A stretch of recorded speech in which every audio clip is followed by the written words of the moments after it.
Í tilefni af útgáfu nýrrar hagspár Hagfræðideildar Landsbankans þá hefur við gefið út skýrslu og stöðu og horfur í íslensku atvinnulífi.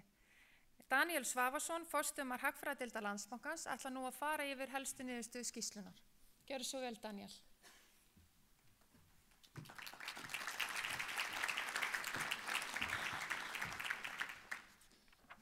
Já, góðan daginn og komið sæl. Ég ætla að fara yfir það helsta sem við sjáum fyrir okkur í varðandi þróun og horfir efnahagsmálin næstu árin hér á Íslandi. Núverandi hagvaxtarskeið á sínu 8. aldursári og staða hagkerfisins hefur sjaldan verið betri en nú ef horft á heildarmyndina. Hagvöxturinn hefur verið sveiflukenndur en meðalhagvöxtur á tímabilinu fram til 2017 var 3,6%. Í fyrra mældist 4% hagvöxtur og á fyrri hluta þessa árs 4,5% samkvæmt bráðabirgðatölum Hagstofunnar.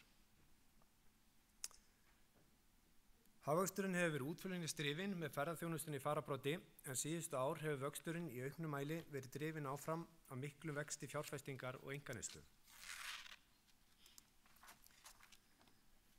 Ef við byrjum á því að skoða stærsta liðinn í þjóðhagsreikningum, einkaneysluna, sem það bil helmingur þjóðarframleiðslunnar, þá hefur hún vaxið að miklum krafti síðustu ár. Eftir tiltölulega hóflegan vöxt framan af tímabilinu sem einkenndist af því að einkaneysla jókst hægar en kaupmáttur launa, þá hefur vöxturinn sótt í sig veðrið síðustu misseri og tekið fram úr kaupmáttaraukningunni. Einkaneysla jókst hraðar en kaupmáttur launa allt síðasta ár og að fyrri helmingi þessa árs.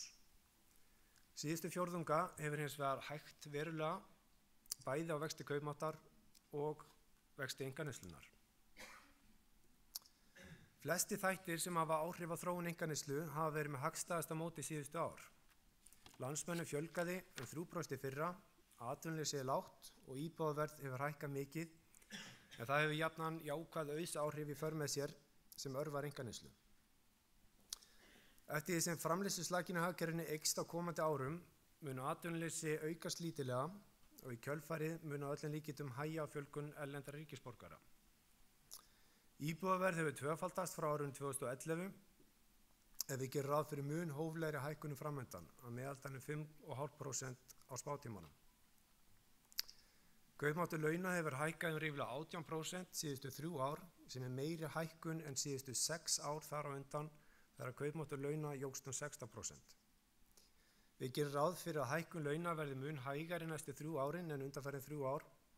Í Spáni gerum við ráð fyrir tæplega 4% hækkun kaupmáttar launa á þessu ári og það bil 1% árlegri kaupmáttaraukningu næstu 3 ár að jafnaði. Góð eignastaða heimila og lág skuldastaða mun á móti styðja við áframhaldandi vöxt einkaneyslu. Þrátt fyrir nokkuð kröftugan vöxt í einkaneyslunni á fyrri hluta ársins benda flestar skammtíma vísbendingar til þess að snögg hemlun sé framundan í einkaneyslu á seinni hluta ársins. Greiðslukortavelta er ein besta vísbendingin þróun einkaneyslunnar en upplýsingar greiðslukortaveltu á 3. ársfjórðungi benda til þess að mjög snögglega hafi hægt á vexti veltunnar og hún hafi eins aukist tæp 3% milli ára. Eins og sjá má á myndinni hefur vöxtur kortaveltunnar verið meiri en mæld aukning einkaneyslu allt frá árinu 2013. Haldi sú þróun áfram er það sterk vísbending að verulega hægi á einkaneyslu á seinni helmingi ársins. Horft yfir fyrstu 3 fjórðunga ársins var kortavelta hér innanlands tæplega 2% meiri en á sama tíma í fyrra. Veruleg aukning er hins vegar enn í kortaveltu Íslendinga erlendis það bil 22% aukning á 3. ársfjórðungi. Þessi aukning nægði til að vega upp samdráttinn hér innanlands á fjórðungnum og jókst heildarkortavelta Íslendinga 2,7%. Horft einungis til septembermánaðar dugði hins vegar 90% aukning kortaveltu erlendis ekki til og dróst heildarkortaveltan saman 0,8%. Reyndar hefur kortaveltan í verslun hér innanlands þar sé að kortavelta Íslendinga verslun hér innanlands dregist saman samfleytt frá því í maí en tæplega 14% aukning í apríl gerði það að verkum að aukning mældist þó á öðrum ársfjórðungi.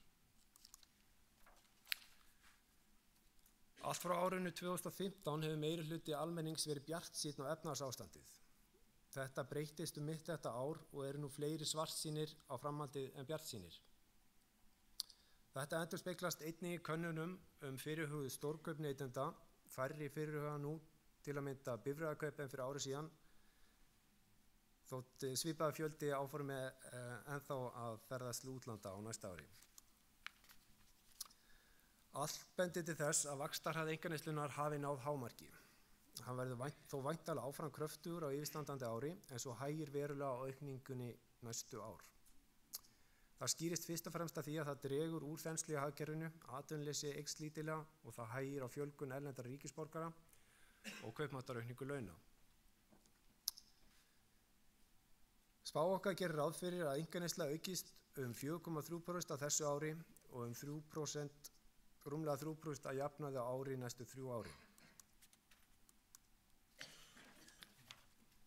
Útflutningur hefur áratugaskeið verið rétt 30% af landsframleiðslu en var í fyrra kominn í 45% af landsframleiðslunni. Það sem við marka þessa þróun hlutfallslega mikill vöxtur í þjónustuútflutningi sem rekja má til ferðaþjónustunnar. Þetta vissulega jákvæð þróun en henni fylgir líka að hagvaxtarþróunin næmari fyrir sveiflum í útflutningnum. Nær samfelld aukning hefur verið í vexti útflutnings síðustu ár frá talið árið 2014 þegar það hægði aðeins á vextinum vegna samdráttar í útflutningi sjávarafurða vegna loðnubress, en það hægði einnig á vextinum í fyrra þegar útflutningur jókst tæp 5% í kjölfar 11% aukningar árið áður. Á fyrri hluta ársins jókst útflutningur í svipuðum takti eða 4,5% milli ára. Við gerum ráð fyrir að útflutningur auki samfleytt allt spátímabilið en verulega hægja á vextinum á seinni hluta spátímans. Útflutningur eykst í öllum megin útflutningsgreinum þjóðarinnar, ferðaþjónustu, sjávarútvegi og stóriðju, en ferðaþjónustan verður þó enn megin drifkraftur aukins útflutnings og mun kollegi minn, Gústav Steingrímsson, fara mjög ítarlega yfir það í erindi sínu hérna rétt á eftir. Eftir að hafa batnað gríðarlega mikið árið 2014 og 2015 hafa viðskiptakjör þjóðarinnar gefið eftir frá því í lok síðasta árs.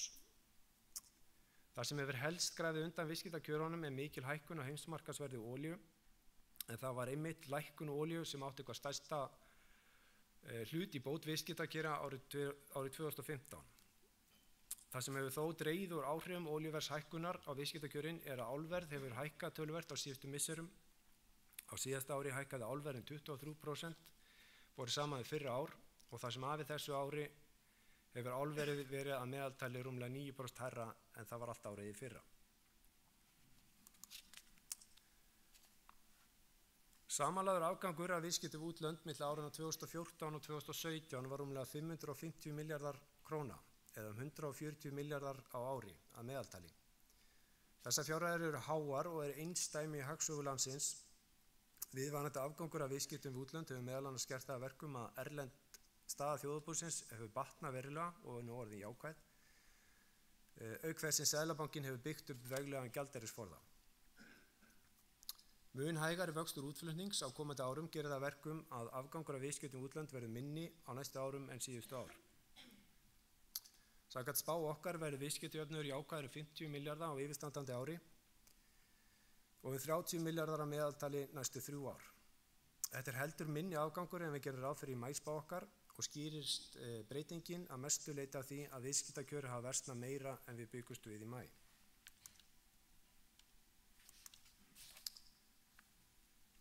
Fjárfesting hefur vaxið töluvert á síðustu árum samhliða uppgangi í efnahagslífinu. Fjárfestingin sveiflukenndasti liðurinn í þjóðarreikningum og vex jafnan hlutfallslega hratt í uppsveiflu en dregst að sama skapi hlutfallslega mikið saman þegar það hægir á í hagkerfinu. Árið 2016 jókst heildarfjármunamyndun tæplega 23% frá fyrra ári og það mesti vöxtur frá árinu 2006. Það hægði verulega á aukningunni fyrra þegar að fjármunamyndunum jókst ríflega 9%.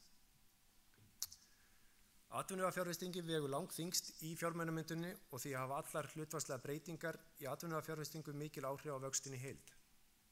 Frá árinu 2011 hefur fjármunamyndunin vaxið ríflega 12% ári að meðaltali og hefur fjárfesting í ferðaþjónustu, Endurnýjun skipaflotans, stóriðja og uppbygging íbúðarhúsnæðis síðustu 2 ár verið megindrifkraftar á tímabilinu.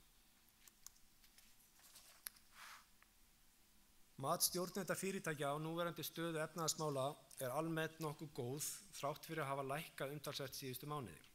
Væntingar stjórnenda horft 6 mánuði fram í tímann hafa hins vegar hrapað síðustu mánuði og hafa í raun aldrei mælst lægri, ekki einu sinni þegar fjármálakreppan stóð sem hæst. Við teljum að atvinnuvegafjárfesting muni ná tímabundnu toppi á þessu ári og á næstu árum mun hún draga saman. Við spáum nánast óbreyttri atvinnuvegafjárfesting á þessu ári en tæplega 3% samdrætti á næsta ári og 2,4% samdrætti árið 2020. Skýrist þróunin bæði árin á samdrætti í almennri atvinnuvegafjárfestingu, það er að segja fjárfestingu án skipa, flugvéla og stóriðju. Á síðasta ári spátímabilsins gerum við ráð fyrir næstum 7% samdrætti til viðbótar. Til viðbótar við neikvæð áhrif af minni almennri atvinnuvegafjárfestingu munu einnig koma til áhrif bæði af minni stóriðjufjárfestingu og minni fjárfestingu í skipum og flugvélum. Þrátt fyrir að við gerum ráð fyrir samdrætti í atvinnuvegafjárfestingu næstu 3 árin verður hún engu að síður há í sögulegu samhengi. Árið 2021 gerum við ráð fyrir að almenn atvinnuvegafjárfesting verði 8,7% af landsframleiðslu en sögulegt meðaltal frá árinu 1970 er 8,3%. Íbúðafjárfestingin tók kipp árið 2016 og jókst nær 30% eftir 3% samdrátt árið áður.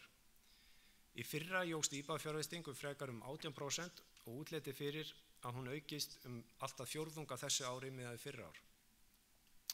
Gangi það eftir verður fjárfest fyrir það bil 57 milljörðum króna meira í íbúðarhúsnæði í ár en árið 2015. Það jafngildi líklega 1100 fleiri nýjum íbúðum en árið 2015. Við spáum áframhaldandi mikilli íbúðafjárfestingu á komandi árum og hann aukist 5% á árinu 2019, 10% árið 2020 og 5% árinu 2021. Íbúðafjárfesting var 3,7% af landsframleiðslu í fyrra og reiknaði með að hlutfalli hækki og verði komið og yfir 5% í lok spátímabils. Undanfarin 2 ár þegar við höfum kynnt þjóðhagsspá okkar í nóvember hefur ekki verið starfhæfur stjórnarmeirihluti í landinu. Þetta eru því ákveðin tímamót og lúxus að geta loks lagt fram þjóðhagsspá með starfhæfur ríkisstjórn í landinu. Að undanförnu hefur verið mikil umræða nauðsyn viðhalds og uppbyggingar ýmissa innviða, til dæmis vegakerfis, veitukerfa, orkuflutningakerfa og opinberra bygginga. Þörfin á endurbótum og viðhaldi jafn aðkallandi innan sveitarfélagana og á vettvangi ríkisins. Sveitarfélögin eru smá saman auka fjárfestingar sínar og útliti fyrir að þau munu gera svo áfram. Ein skýring á litlum vexti opinberra fjárfestingar síðustu ár hefur verið mikil þensla í hagkerfinu vegna fjárfestingar umsvifa einkageirans og svigrúm til að ráðast í framkvæmdir því takmarkað á þess að auka frekar á þensluna. Nú hins vegar að draga verulega úr þeirri spennu og svigrúm að skapast fyrir hið opinbera að hefjast handa.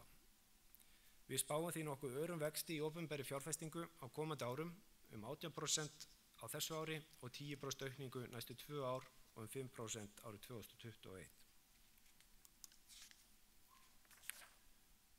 Samantekið þá væri drifkraftur fjármunamyndunar í hagkerfinu á næstu árum íbúðafjárfesting og fjárfestingins opinbera, en framlag atvinnuvegafjárfestingar verður okkar mati neikvætt næstu 3 árin. Við gerum ráð fyrir að heildarfjármunamyndun í hagkerfinu verði rétt 7% á þessu ári og nær einungis borin uppi af vexti opinberra fjárfestingar og íbúðafjárfestingar. Næstu 2 árin verður fjármunamyndun á bilinu 1–2% en vöxturinn mun markast að neikvæðu framlagi atvinnuvegafjárfestingar. Á loka ári spárinnar gerum við ráð fyrir að fjármunamyndun dragi saman tæp 2% en þá mun neikvætt framlag atvinnuvegafjárfestingar vega þyngra en jákvætt framlag bæði íbúðafjárfestingar og fjárfestingar hins opinbera. Samneysla jókst 3,1% árið 2017 og hlutur hennar af vergri landsframleiðslu hækkaði þá í fyrsta skipti frá árinu 2009. Fram að því var samneyslan í hlutfalli af landsframleiðslu í raun að draga saman allt frá árinu 2009. Á tímabilinu 2009 til 2012 dróst samneyslan einnig saman mælt á föstu verðlagi. Á Á síðustu ársfjórðungum hefur samneyslan hins vegar aukist stöðugt hjá ríki, sveitarfélögum og almannatryggingum og hefur aukningin verið nokkuð stöðug hjá sveitarfélögunum. Við teljum líklegt að samneyslan muni áfram aukast í svipuðum takti næstu ár, reiknum við 2,7% vexti á yfirstandandi ári og það bil 2,3% meðalvexti næstu 3 árin. Þrátt fyrir að gera ráð fyrir samfelldu vexti samneyslunar allt spátímabilið mun hlutfall hennar að landsframleiðslu hins vegar haldast nokkuð stöðugt. Hagfræðideild Landsbankans gerir ráð fyrir hóflegum hagvexti næstu 3 árin. Samkvæmt spánni verður hagvöxtur 3,9% á þessu ári en rétt 2% að meðaltali næstu 3 ár. Hagvöxtur á þessu ári studdur að kröftugum vexti einkaneyslu, útflutnings og fjárfestingar en við spáum því að einkaneysla vaxi samfellt allt tímabilið og verulega dragi úr aukningu fjármunamyndunar á næstu 2 árum og hún dragist lítillega saman í lok spátímans. Á hinn bóginn reiknað með kröftugum vexti í íbúðafjárfestingu og opinberri fjárfestingu allt spátímabilið en samdráttur í atvinnuvegafjárfestingu vegur þungt á móti. Framlag útflutnings til hagvaxtar jákvætt allt spátímabilið en gert ráð fyrir töluvert hægari vexti útflutnings á komandi árum en síðustu ár. Þrátt fyrir að hagvaxtarspá okkar núna sé afar áþekk því sem við reiknum með í vor eru breytingar á næstum öllum undirliðum spárinnar í maí. Þetta svolítið merkileg tilviljun. Verðlagsþróunin síðustu 5 ár hefur verið einstaklega hagfelld en allt frá í febrúar árið 2014 hefur ársverðbólgutakturinn haldist undir 3%. Þegar grafið aðeins dýpra í vísitölu neysluverðs sést að þróun undirliða hennar æði misjöfn. Til að mynda hefur húsnæðisliðurinn hækkað næstu 50% á þessu tímabili samhliða mikilli hækkun fasteignaverðs. En þegar húsnæðisliðurinn undanskilinn frá vísitölu neysluverðs hefur vísitalan haldist nánast óbreytt frá byrjun árs 2014. Síðustu ár hafa 2 gagnstæðir kraftar tekist á í verðbólguþróuninni, gengi krónu og húsnæðisverð. Styrking krónunnar og lág verðbólga í viðskiptalöndunum hafa unnið á móti miklu verðhækkunum á húsnæði. Samsetning verðbólgunnar hefur hins vegar breyst töluvert á síðustu 12 mánuðum. Verulega hefur hægt á hækkun húsnæðisliðarins á sama tíma og dregið hefur úr lækkunar áhrifum innfluttra vara. Samhliða því sem verðbólgan að aukast hún einnig að verða almennari eðlis. Verðbólgan í október mældist 2,8% og gerir spá okkar ráð fyrir því að árstaktur verðbólgunar verði komin í 3,5% í lok ársins. Frá miðju ári 2017 allt fram til september 2018 var gengi íslensku krónunnar mjög stöðugt.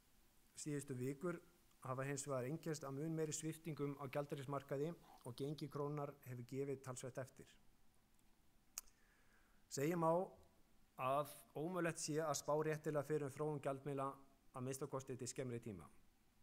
Þetta á ekki síst við íslensku krónuna sem minnsti fljótandi gjaldmiðill í heimi. Horft til lengri tíma eru væntingar þróun hagvaxtar, skuldastöðu þjóðarbúsins og þróun utanríkisviðskipta meðal helstu vísbendinga þróun gengisins. Hvað alla þessa þætti varðar eru horfurnar jákvæðar. Þrátt fyrir að gert sé ráð fyrir hægari hagvexti næstu ár en síðustu ár eru horfurnar engu að síður góðar og standast vel samanburð þegar horft til hagvaxtarvæntinga í helstu viðskiptalöndum okkar. Að sama skapi gerum við ráð fyrir áframhaldandi afgangi af viðskiptajöfnuði við útlönd þó hann verði talsvert minni en síðustu ár. Heilt á litið eigum við því vona á að undirstöðu krónunnar verði áfram sterkar á næstu árum. Á móti vegur að við gerum ráð fyrir innlendir fjárfestar, einkum lífeyrissjóðir, haldi áfram að auka hlutfall erlendra eigna í eignasöfnum sínum til þess að auka áhættudreifingu. Þegar á allt litið eigum við vona því að gengi krónunnar muni frekar veikjast á spátímanum en að það muni styrkjast.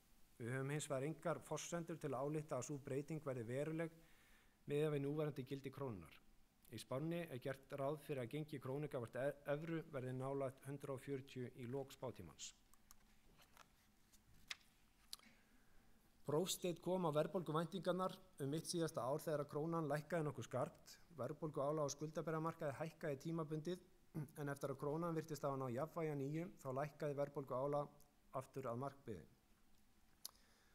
Verðbólguálagið á skuldabréfamarkaði hækkaði á ný í kjölfar stjórnarslitana á haustmánuðum í fyrra og hélt hélst nokkuð stöðugt nálægt 3% upp frá því.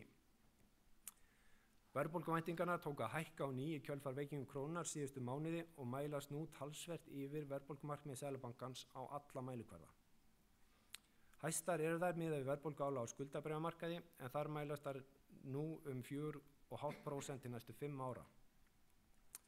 Þróunin næstu mánuði verður því líklega stærsti prófsteinninn hingað til á það hvort að Seðlabankinn hafi öðlast nægan trúverðugleika til að ná verðbólguvæntingum aftur niður á markmiði. Verðbólgan er komin upp fyrir verðbólgumarkmið Seðlabankans eftir næstu 5 ára tímabil mun ná á stöðu á verðbólgu. Hækkun verðbólgunar má fyrst og fremst rekja til verðhækkana á innfluttum vörum bæði vegna veikingar krónunnar og mikillar hækkunar á olíuverði. Samantekið gerum við ráð fyrir að verðbólgan eigi eftir að aukast nokkuð á næstu mánuðum og verði mest 3,75% mitt næsta ár. Ef trúverðugleiki Seðlabankans væri mikill myndi það endurspeglast í stöðugum langtíma verðbólguvæntingum nálægt markmiðinu þrátt fyrir tímabundna hækkun verðbólgunar vegna þátta fyrir utan áhrifasvið Seðlabankans. Við þannig aðstæður gæti Seðlabankinn horft fram hjá tímabundinni aukingu verðbólgunar og haldi stýrivöxtum óbreyttum. Ef verðbólguvæntingar hins vegar haldast háar mun peningastefnunefndin þurfa að bregðast við með hækkun stýrivaxta til að vinna á svokölluðum annarra umferðar áhrifum. Þessi þróun kemur á fremur óheppilegum tíma fyrir vaxtahækkanir. Hagkerfið er að koma út úr tímabili mikils hagvaxtar og framleiðslu spennu inn í nýtt tímabil hóflegs hagvaxtar og framleiðslu slaka.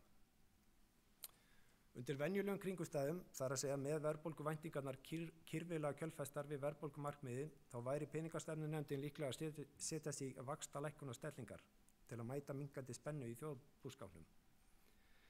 Þess í stað eigum við hins vegar vona því að peningastefnunefndin muni hækka vexti Seðlabankans 0,25% stig fyrir árslok og 0,5% stig til viðbótar á næsta ári. Þessar vaxtahækkanir samfara auknu slaka í þjóðarbúinu ættu að bíta af fullum krafti á síðara hluta spátímabilsins. Við gerum því ráð fyrir að það hægi á verðbólgunni eftir því sem að líður á spátímabilið og hún stefni á ný í átt að verðbólgumarkmiðinu í lok spátímans. Gangi svo þróun eftir að búast eða stýrivextir lækki á ný niður í 4% undir lok spátímans. Efnahagsspár eru ávallt háðar mikilli óvissu sem snýr að fjölda innlendra og erlendra þátta. Óvissan í spánni nú er mikil, ekki síst hvað varðar verðbólguhorfurnar. Krónan er mesti óvissi þátturinn varðandi verðbólguþróunina. Taki krónan upp á því að veikjast frekar að einhverju ráði er hætt við mun meiri verðbólgu en spá okkar gerir ráð fyrir. Veruleg óvissa eru niðurstöður komandi kjaraviðræðna aðila vinnumarkaðarins, verði þar samið hækkun launa langt umfram framleiðnivöxt í þjóðarbúinu með verðbólga aukast talsvert meira en gert er ráð fyrir spá okkar. Ferðaþjónustan í núverandi mynd er líka enn ung og óreynd atvinnugrein en mikið umfang greinarinnar gerir það verkum að veruleg áföll þar gæti haft mikil áhrif á þróun efnahagsmála til lengri og skemmri tíma. Eins er greinin verulega háð 2 stærstu flugfélögum landsins þar sem framboð á flugi til landsins er afgerandi þáttur í komum erlendra ferðamanna. Ytri áhættu þættir svo sem þróun hrávöruvers, verðbólgu og hagvaxtar í helstu viðskiptalöndum okkar eru sem fyrr stórir óvissu þættir bæði í verðbólgu og þjóðhagsspánni. Takk fyrir áheyrnina.